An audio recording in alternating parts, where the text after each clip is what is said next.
ประกาศแต่งตั้งทานลำทองบุตรลาดเป็นประธานองค์การกวดสอบประจำภาคกลาง1คนใหม่วันที่7 มีนาคม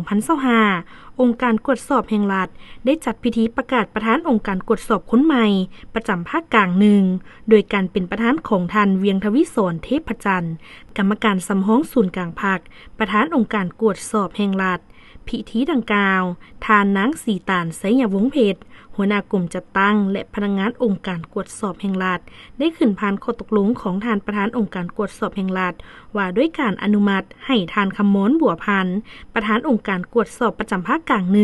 ออกพักการหับอุดหนุนบำนาญและผ่านมติตกลงของคณะประจำสภาแห่งชาติฉบับเลขที่67ทับคปจลงวันที่4 มีนาคม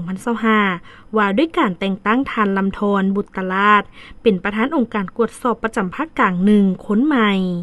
ท่านประธานองค์การกวดสอบแห่งรัฐได้มีคำเห็นต่อผู้ที่ได้รับการแต่งตั้งใหม่ว่าท่านที่ได้รับการแต่งตั้งเป็นประธานองค์การกวดสอบประจำภาคกลางคนใหม่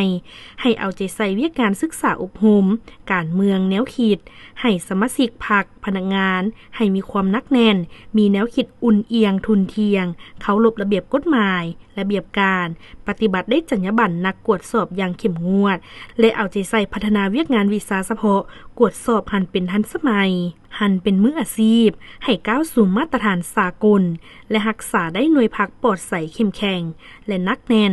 ให้มั่นคงตลอดไปพร้อมกันนั้นก็พร้อมสืบต่อกะเกี่ยมกล่องประชุมใหญ่ครั้งที่2ของหน่วยพักฮักฐานตนที่จะไขขึ้นในต่อหน้าให้มีผลสำเร็จตามแผนที่กำหนดไว้